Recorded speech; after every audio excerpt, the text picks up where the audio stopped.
નમસ્કાર વિદ્યાર્થી મિત્રો, ફિઝિકલ એજ્યુકેશનમાં તમારું હાર્દિક સ્વાગત છે. હું છું તમારો દિલ સર. મિત્રો, ગયા પ્રકરણમાં આપણે પૃથ્વીના ખડકો અને જમીન વિશે ભણ્યા. પણ શું ક્યારે વિચાર્યું છે કે પૃથ્વી પર આટલા વિશાળ પર્વતો, ઊંડી ખીણો અને વિશાળ જે મેદાનો અને સુંદર રણ પ્રદેશો કેવી રીતે બન્યા છે? પૃથ્વીની સપાટી હંમેશા આવી જ હતી, તેમાં સમય જતા ફેરફારો થયા છે. શું છે બાબતમાં આમાં? આજે આપણે શરૂ કરવા જઈ રહ્યા છીએ ધોરણ 11મું ભૂગોળ પ્રકરણ 7 ભૂમિ સ્વરૂપો. અને આ પ્રકરણમાં માત્ર ભૂગોળ નથી, પણ પૃથ્વીના જે કરોડો વર્ષનો જે ઇતિહાસની વાર્તા છે. ભૂમિ સ્વરૂપોના ઉદ્ભવ એ કોઈ એક દિવસની ઘટના નથી, પણ પૃથ્વીના જે પેટાળમાં ચાલતી આંતરિક હિલચાલ અને સપાટી પર થતી જે બાહ્ય પ્રક્રિયાનું જે પરિણામ છે. તો આજના લેક્ચરમાં મોટો આપણે વિગતવાર સમજીશું. પૃથ્વી પરના જે પ્રથમ, દ્વિતીય અને તૃતીય શ્રેણીના ભૂમિ સ્વરૂપો એટલે શું? પૃથ્વીનું જે નવું સ્વરૂપ જે ઘટનારા આંતરિક બળો એટલે કે જ્વાળામુખી, ભૂકંપ અને બાહ્ય પરિબળો એટલે કેવા કે નદી, પવન ને હિમનદીઓ વચ્ચેનો તફાવત સમજીશું. પૃથ્વીનું હૃદય ગણાતા પર્વતો, તેની શાંતિ ગણાતા મેદાનો અને તેના રહસ્ય ગણાતા ઉચ્ચ પ્રદેશો, તે જન્મ કેવી રીતે થયો તે પણ આપણે સમજવાના છીએ. જો તમે પણ પૃથ્વીના જે અદ્ભુત પરિવર્તનને સમજવા માંગતા હો તો આ વિડીયોને છેલ્લે સુધી જોજો, કારણ કે આ પ્રકરણ પરીક્ષા માટે મહત્વપૂર્ણ છે, પણ પૃથ્વીને ઓળખવા માટે પણ અનિવાર્ય છે. તો ચાલો શરૂ કરીએ ભૂમિ સ્વરૂપોનું રોમાંચક સફર. વિદ્યાર્થી મિત્રો, જ્યારે આપણે પૃથ્વીની સપાટી પર નજર કરીએ છીએ ત્યારે આપણને ક્યાંક આપણે આંબાતા ગિરિશંગો દેખાય છે, તો ક્યાંક અફાટ સાગરના જે તૂટવાતા મોજા. આ કોઈ કુદરતની આકસ્મિક ઘટના નથી, પરંતુ કરોડો વર્ષોથી ચાલતી એક અત્યંત જટિલ પ્રક્રિયા છે. પૃથ્વી એક જીવંત ગ્રહ છે, જેની અંદર બંને બહાર સતત સર્જન અને વિસર્જનનું યુદ્ધ ચાલતું રહે છે. ભૂમિ સ્વરૂપોનો જે ઉદ્ભવ બે મુખ્ય બળોને આભારી છે. એક તો આંતરિક બળો, જે પૃથ્વીના પેટાળમાં રહીને પર્વતો અને ઉચ્ચ પ્રદેશોને ઉંચકી લાવે છે, અને બીજા બાહ્ય પરિબળો, જે નદી, પવન અને હિમનદીઓના સ્વરૂપે પોતાના જે ચહેરા પર કોતરણી કામ કરે છે. સમજ્યા? તો આ પ્રકરણમાં સમજવા જેવી સૌથી મોટી બાબત એ છે કે ભૂમિ સ્વરૂપોને 3 શ્રેણીમાં વહેંચવામાં આવ્યા છે. પ્રથમ શ્રેણીના ભૂમિ સ્વરૂપ એટલે કે આપણા વિશાળ ખંડો અને મહાસાગરો, જે પૃથ્વીના જે પાયા સમાન છે. દ્વિતીય શ્રેણીના જે ભૂમિ સ્વરૂપો એટલે કે પર્વતો, ઉચ્ચ પ્રદેશો અને મેદાનો, અને જે પૃથ્વીના જે પેટાળની હિલચાલને અસ્તિત્વમાં આવ્યા છે. અને અંતે આવે છે તૃતીય શ્રેણીના ભૂમિ સ્વરૂપો, જે પૃથ્વીના જે બાહ્ય પરિબળો દ્વારા ઘડાયેલા, કોતરાયેલા જે દેલતા અને રેતીના જે ઠુવા છે. યાદ રાખજો કે આજે આપણે જ્યાં ઉભા છીએ ત્યાં કરોડો વર્ષો પહેલા કદાચ સમુદ્ર હતો, અને જ્યાં આજે પર્વતો છે ત્યાં કદાચ ભવિષ્યમાં મેદાન હશે. અને પૃથ્વીનું જે આ સતત બદલાતું જે સ્વરૂપ છે, તો આપણને જીવતા રહેવાની અને સંઘર્ષ કરવાની જે પ્રેરણા આપે છે. સમજ્યા મિત્રો? વિદ્યાર્થી મિત્રો, હવે આપણે આ સફરમાં થોડા ઊંડા ઉતરીએ કે શું તમે જાણો છો કે પૃથ્વી પરના જે ભૂમિ સ્વરૂપોને વૈજ્ઞાનિક કઈ રીતે વહેંચ્યો છે? જેવી રીતે આપણા પરિવારમાં જે દાદા, પિતા અને પુત્ર હોય છે, તેવી જ રીતે ભૂમિ સ્વરૂપોના પણ 3 શ્રેણીઓ હોય છે. પેલું છે પ્રથમ શ્રેણી વિશે વાત કરીએ કે પ્રથમ શ્રેણીના જે ભૂમિ સ્વરૂપો છે, ધ ગ્રાન્ટ ફાઉન્ડેશન્સ કહેવાય છે ઇંગ્લિશમાં, કે આ પૃથ્વીના જે એવા હિસ્સા છે કે જે સૌથી પહેલા બન્યા.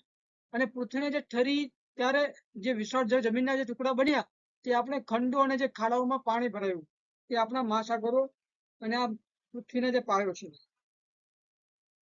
બીજી બાબત આપણે કરીએ કે દ્વિતીય શ્રેણીના જે ભૂમિ સ્વરૂપો વિશે વાત કરીએ, ધ જાયન્ટ્સ, કે ખંડો અને મહાસાગરોની સપાટી પર જ્યારે પૃથ્વીના જે પેટાળના જે પ્રચંડ ગરમી અને હિલચાલને કારણે જે નવા જે રૂપો બન્યા, તેને તૃતીય શ્રેણી કહેવામાં આવે છે મિત્રો. કે આમાં જે જન્મે છે આપણે આંબતા પર્વતો, ખેતી માટે જે આશીર્વાદ સમાન મેદાનો અને જે ખનિજોના જે ભંડાર ગણાતા ઉચ્ચ પ્રદેશોનો સમાવેશ થતો હોય છે. ત્રીજા જે હોય છે મિત્રો ભૂમિ સ્વરૂપો, જે તૃતીય શ્રેણીના હોય છે, ધ ડિટેન સ્કલ્પચર્સ કહેવાય છે ઇંગ્લિશમાં, કે આ શ્રેણીના જે કુદરત એક શિલ્પકાર બને છે, કે નદી પોતાની ગતિથી ખીણો કોતરે છે, અને પવન રણમાં નદીના ઠુવા બનાવે છે, અને જે સમુદ્રમાં જે મોજા કિનારે જે સુંદર આકારો આપે છે. તો આ બાહ્ય બળો જે દ્વારા જે થતું કોતરણી કામ એટલે કે તૃતીય શ્રેણી. કે મિત્રો, વિદ્યાર્થી મિત્રો, કે આ પરિવર્તન જે પાછળ બે મહાન શક્તિઓ કામ કરે છે. એક છે ભૂ આંતરિક બળો જે અંદરથી સર્જન કરે છે, અને બીજા છે બાહ્ય બળો જે ઉપરથી પૃથ્વીને જે નવો આપોઆપ પૃથ્વીને શાંત દેખાય છે, પણ તે ક્ષણે ક્ષણે બદલાઈ રહી છે. યાદ રાખજો કે જે પરિવર્તન આજે આપણને વિનાશ લાગે છે, જેમ કે જ્વાળામુખી, તેમજ તે ભવિષ્યમાં નવા અને પ્રદૃત સ્વરૂપોનું સર્જન પણ કરે છે. સમજ્યા? હવે ભૂમિ સ્વરૂપના ઉદ્ભવ વિશે વાત કરીએ. હવે વાત કરીએ મિત્રો કે ભૂમિ સ્વરૂપના ઉદ્ભવ વિશે, કે આજે આપણે ભૂગોળના એક એવા વિષય પર વાત કરીએ છીએ કે આપણને જે આશ્ચર્ય ગરકાવ કરી દેશે મિત્રો, કે આપણે જ્યારે જમીન પર ચાલીએ છીએ ત્યારે આપણને લાગે છે કે આ પૃથ્વી સ્થિર છે, પણ સત્ય એ છે કે પૃથ્વી એક પળ માટે પણ શાંત નથી. આપણી આ સુંદર પૃથ્વીના જે ચહેરા પર દેખાય છે પર્વતો, ખીણો અને જે મેદાનો, એ કુદરતના કરોડો વર્ષોનો સંઘર્ષનું પરિણામ છે. ભૂમિ સ્વરૂપના જે ઉદ્ભવના બે પ્રધાન શક્તિઓ રહેલી છે મિત્રો. સમજ્યા? પહેલી જે શક્તિ છે ભૂ આંતરિક બળો, જે આ શક્તિ પૃથ્વીના જે પેટાળમાં જે છુપાયેલી છે, જેને રેડિયો એક્ટિવ દ્રશ્યો અને પ્રચંડ ગરમીને કારણે પૃથ્વીના જે ઊંડાણમાં હિલચાલ થાય છે. અને આંતરિક બળો જ્વાળામુખી ફાટવા માટે, ભૂકંપ લાવવા માટે અને જમીનના વિશાળ ટુકડાઓનો ઉંચકીને પર્વતો બનાવવા માટે જવાબદાર છે. અને આ બળો પૃથ્વી પર સર્જનનું કામ કરે છે, જેને આપણે રચનાત્મક બળો પણ કહીએ છીએ. બીજા જે બળો હોય છે મિત્રો, બાહ્ય બળો, જેને એક્સોજેન્ટિક ફોર્સ કહેવાય ને, ફોર્સિસ કહેવાય. કે જો આંતરિક બળો પૃથ્વી પર પર્વતો બનાવે છે, તો આ બાહ્ય બળો એક શિલ્પકારની જેમ તેને કોતરે છે. જેમ કે સૂર્યપ્રકાશ, વરસાદ, વહેતી નદીઓ, ગતિશીલ પવનો અને હિમનદીઓ સતત જે પૃથ્વીની જે સપાટીને ઘસે છે, અને આ બળો ઊંચા પહાડોને તોડીને તેને મેદાનમાં ફેરવે છે. તેને વિનાશક અથવા ઘસારણના બળો પણ કહેવામાં આવે છે. વિદ્યાર્થી મિત્રો, આ ઉદ્ભવની પ્રક્રિયા સમજવા માટે આપણને તેને 3 શ્રેણીમાં વહેંચીએ છીએ. પહેલી શ્રેણી છે પૃથ્વીના પાયા સમાન ખંડો અને મહાસાગરો. બીજી શ્રેણી છે મિત્રો આંતરિક બળોથી બનેલા પર્વતો, ઉચ્ચ પ્રદેશો અને મેદાન. ત્રીજી શ્રેણી છે મિત્રો બાહ્ય બળો દ્વારા જે કોતરાયેલી ખીણો, જેને ડેલ્ટા અને રેતીના જે ઠુવા પણ કહેવામાં આવે છે. હવે એના પ્રકાર વિશે વાત કરીએ. ઓકે મિત્રો, કે ભૂમિ સ્વરૂપોના પ્રકાર વિશે વાત કરીએ. તો વિદ્યાર્થી મિત્રો, પૃથ્વી પરના જે ભૂમિ સ્વરૂપોને સમજવા માટે ભૂગોળવિદે તેના ઉદ્ભવ અને સમયના આધારે 3 મુખ્ય શ્રેણીમાં વહેંચ્યા છે. આ પ્રકારનું સમજવા માટે પૃથ્વીના નિર્માણનો ઇતિહાસ પણ સમજવો પડશે. પેલું જે ફરતી રિપીટ કરું છું આ વસ્તુને બીજી વખત, કે પ્રથમ શ્રેણીના ભૂમિ સ્વરૂપ, જેને પ્રાઇમરી લેન્ડ ફોર્મ્સ કહેવાય. કે એનો મત એમાં એવું છે કે મિત્રો, કે જ્યારે પૃથ્વી ગરમ વાયુના જે ગોળામાંથી ધીમે ધીમે ઠરીને નક્કર બની, ત્યારે સૌથી પહેલા જે વિશાળ સ્વરૂપો અસ્તિત્વમાં આવ્યા, તેને પ્રથમ શ્રેણીના ભૂમિ સ્વરૂપો કહેવાય છે. જેમ કે એમાં શું આવે છે, ખંડો અને મહાસાગરોનો સમાવેશ થાય છે. ખંડોમાં જે જમીનના વિશાળ ભાગો, એટલે કે એશિયા, આફ્રિકા, અને બીજું મહાસાગરોની વાત કરીએ કે પાણીના જે વિશાળ વિસ્તારો, જે ઉદાહરણ તરીકે પેસિફિક અને એટલાન્ટિક મહાસાગર. સમજ્યા? આ પૃથ્વીના પાયાના એકમો છે. બીજી શ્રેણીના જે ભૂમિ સ્વરૂપો હતા, જે સેકન્ડરી લેન્ડ ફોર્મ્સ હતા, જેમાં શું હોય છે કે ખંડો અને મહાસાગરોની સપાટી પર જ્યારે પૃથ્વીના જે પેટાળના આંતરિક બળો, એટલે કે જ્વાળામુખી, ભૂકંપ કે પ્લેટ ટેક્ટોનિક્સ કામ કરે છે, ત્યારે તે સ્વરૂપો રચાય છે. તેને દ્વિતીય શ્રેણી કહે છે, જેમાં અક્ષરનો સમાવેશ થાય છે પર્વતો, ઉચ્ચ પ્રદેશો અને મેદાનો. પર્વતોમાં વાત કરીએ કે આબને આબાતા ઊંચા શિખરો, એટલે કે હિમાલય અને આલ્પ્સ. ઉચ્ચ પ્રદેશોમાં આવે કે ટેબલ જેવી સપાટ જેવી ઊંચી જમીન. ત્રીજી છે મેદાનો, વિશાળ સમતલ વિસ્તારો જ્યાં માનવ વસ્તી સૌથી વધુ હોય છે. સમજ્યા?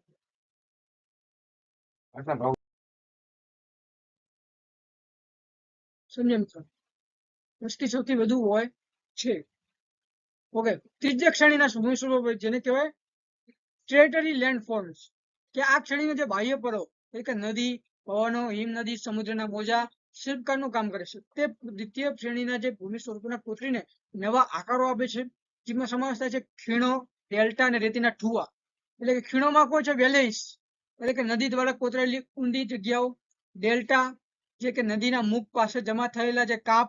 રેતીના ઠુવા, સેન્ડ ડન્સ કહેવાય છે ઇંગ્લિશમાં, કે રણના પવન દ્વારા જે બનતી જે ટેકરીઓ. સમજ્યા? કે બાળકીઓ આને યાદ રાખવાની સાવ સરળ રીત, જે સૌથી પહેલા બન્યા જે ખંડો અને સાગરો, પહેલી શ્રેણી જેની પર પહાડો મેદાનો આવ્યા એ બીજી શ્રેણી, અને જે પહાડો અને નદીઓને કોતરીને સુંદર બનાવ્યા એ ત્રીજી શ્રેણી. પરીક્ષામાં આ ચાર દોરશો તો પૂરા માર્ક્સ મળવાની ગેરંટી છે. ઓકે, હવે આગળ વાત કરીએ મુખ્ય ભૂમિ સ્વરૂપો વિશે. વિદ્યાર્થી મિત્રો કે પૃથ્વીની જે સપાટી બધી એક સરખી નથી. પૃથ્વીના જે આંતરિક બળોના કારણે ખંડો પર જે મુખ્ય ત્રણ રચનાઓ જોવા મળે છે તેને આપણે મુખ્ય ભૂમિ સ્વરૂપો કહીએ છીએ. પહેલું છે માઉન્ટેન, જે અહીંયા દેખાઈ રહ્યું છે સ્ક્રીન ઉપર તમે જોઈ શકો છો કે પર્વતો, માઉન્ટેન્સ, કે પૃથ્વીની જે સપાટી પર જે આજુબાજુના વિસ્તારમાં જે 900 મીટરથી પણ વધુ ઊંચાઈ ધરાવતા અને સાંકડા જે શિખરો વાળા જે ભૂમિ સ્વરૂપોને પર્વતો કહેવાય છે. તેનું મહત્વ શું છે મિત્રો કે પર્વતો નદીઓનું ઉદ્ગમ સ્થાન છે અને તે આબોહવા પર મોટી અસર કરે છે. એક્ઝામ્પલ તરીકે એવા પર્વતો છે કે હિમાલય જે એશિયામાં છે અને આપલસ જે યુરોપ, રોકીઝ જે પર્વતમાળા છે ઉત્તર અમેરિકામાં આવેલી છે. તો આ જે પર્વતોનું જે ઉદ્ગમ તે આબોહવા માટે મોટી અસર કરે છે. જે પર્વતો મેં ત્રણ બતાવી. બીજું જે હોય છે મિત્રો મહત્વનો ફાળો હોય છે તે ઉચ્ચ પ્રદેશો, પ્લેટસ, કે સમુદ્રની સપાટીથી આશરે 180 કિલોમીટર ઊંચાઈ ધરાવતા પરંતુ ઉપરથી મેજ એટલે કે ટેબલ જેવી સપાટ જમીન ધરાવતા જે ભૂમિ સ્વરૂપોને ઉચ્ચ પ્રદેશો કહેવાય છે. મહત્વ શું હોય છે કે આમાં ઉચ્ચ પ્રદેશો ખનિજોના ભંડાર ગણાય છે કે અહીંથી લોખંડ, કોલસો અને મેગ્નેઝિયમનું પુષ્કળ પ્રમાણ મળે છે. ઉદાહરણ તરીકે તિબેટનો જે ઉચ્ચ પ્રદેશ છે વિશ્વનો સૌથી ઊંચો છે. દક્ષિણ ભારતનો ઉચ્ચ પ્રદેશ છે. સમજ્યા? હવે ત્રીજી વાત કરીએ કે પ્લેન્સ એટલે કે મેદાનો. સમજ્યા કે સમુદ્રની સપાટીથી 180 કિલોમીટર 180 મીટરથી ઓછી ઊંચાઈ ધરાવતા હોય અને સમતલ કે સપાટ ભૂમિ ભાગોને મેદાન કહેવામાં આવે છે. અને તેનું મહત્વ વિશે વાત કરીએ કે મેદાનો ખેતી ઉદ્યોગો અને માનવ વસવાટ માટે સૌથી ઉત્તમ છે. દુનિયાની મોટા ભાગની જે સંસ્કૃતિ મેદાન પર જ વિકસી છે. અને જે એક્ઝામ્પલ તરીકે કહીએ કે ગંગા યમુનાના મેદાનો જે ભારતમાં આવેલા છે, કે મિસિસિપીના જે મેદાનો જે અમેરિકામાં આવેલા છે. સમજ્યા મિત્રો? કે બાળકોને ભૂલાય નહીં એ માટે તમને જે આકાશથી આંબે એ પર્વત કહેવાય.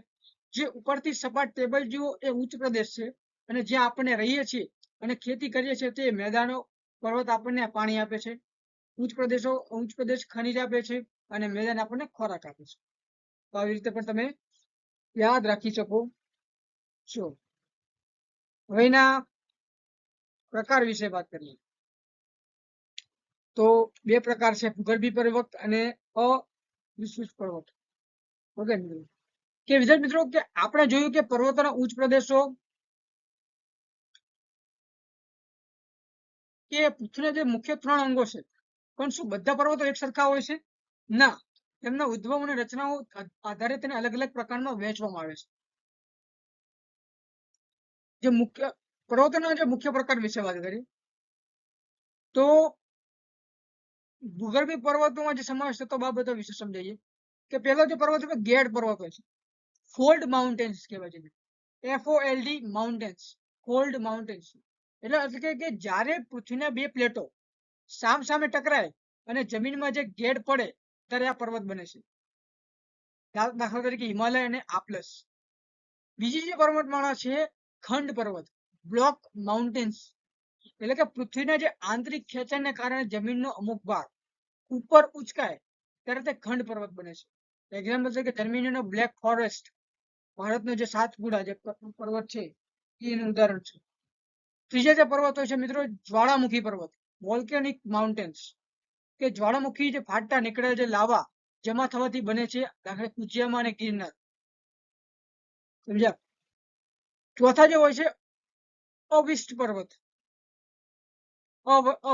પર્વત, રેસિડેન્ટલ માઉન્ટેન્સ, કે જૂના પર્વતો ઘસાઈ ગયા પછી જે બાકી રહેલા જે મજબૂત ભાગો છે તેને અવશિષ્ટ કહેવાય.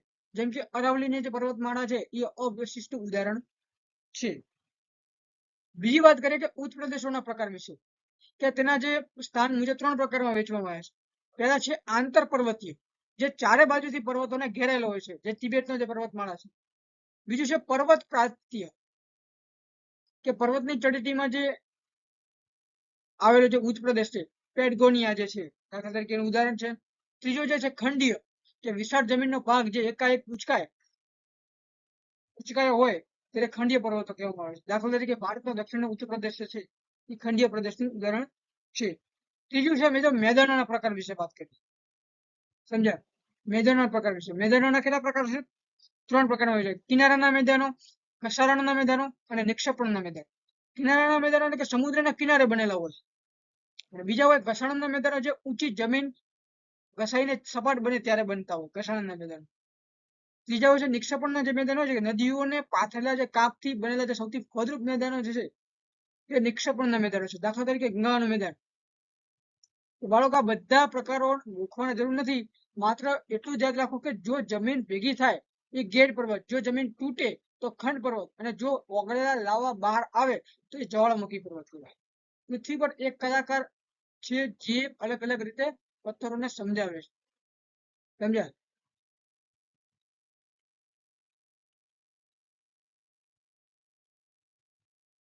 આગળ બસ આજના વિડીયોમાં આટલું જ મિત્રો, કે પૃથ્વી વિદ્યાર્થી મિત્રો, કે આજના મોટા લેક્ચરમાં આપણે પૃથ્વીના જે ચહેરા પરની જે કરચલીઓ જે સમાન પર્વતોને લઈને ખેતી માટેના જે મોટા સમાન મેદાનોને સુધીની સફર ખેડી આપણે સમજીએ કે પૃથ્વીના અંદર ચાલતા આંતરિક બળો પહાડોનો ઉભાટ કરે છે, અને બહારની તરફ વહેતી નદીઓ અને પવનો એને કોતરીને સુંદર આકાર આપે છે. ભૂમિ સ્વરૂપો માત્ર પથ્થરોનો ઢગલો નથી, પણ તે આપણી સંસ્કૃતિ, ખેતી અને ખનિજોનો આધાર છે. યાદ રાખવાની મુખ્ય બાબતો શોર્ટ સમય તમને સમજાવું કે પર્વતો જે કુદરતના જળ ભંડાર અને આબોહવાના રક્ષક છે. ઉચ્ચ પ્રદેશો પૃથ્વીના ખનિજ અને સંપત્તિની જે તિજોરી છે. મેદાનો માનવ સંસ્કૃતિ અને પારણા અને અનાજના કોઠાર છે. કે આ તમામ સ્વરૂપોનું સંયુક્ત કાર્ય પૃથ્વીને રહેવા લાયક અને સુંદર બનાવે છે.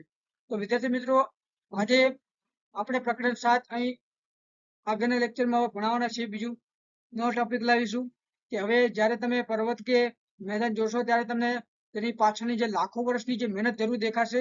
જો તમને આ લેક્ચર સમજાયો અને ગમ્યું હોય તો વિડીયોને લાઈક કરવાનું ને તમારા મિત્રો સાથે શેર કરવાનું ભૂલતા નહીં. આપણે ચેનલમાં પિસ્કર એજ્યુકેશન સબસ્ક્રાઇબ કરો, જેથી આપણા તમામ ચેપ્ટર્સ તમને આવી રીતે સરળ રીતે ભણી શકો. કોઈ મૂંઝવણ હોય તો કોમેન્ટ બોક્સમાં તમારા માટે ખુલ્લું જ છે. મહેનત ચાલુ રાખજો, કારણ કે જ્ઞાન એ સૌથી મોટું શસ્ત્ર છે. મળીએ છીએ આવતા વિડીયોમાં એક નવા રોમાંચક ટોપિક સાથે. જય હિન્દ, જય ભારત.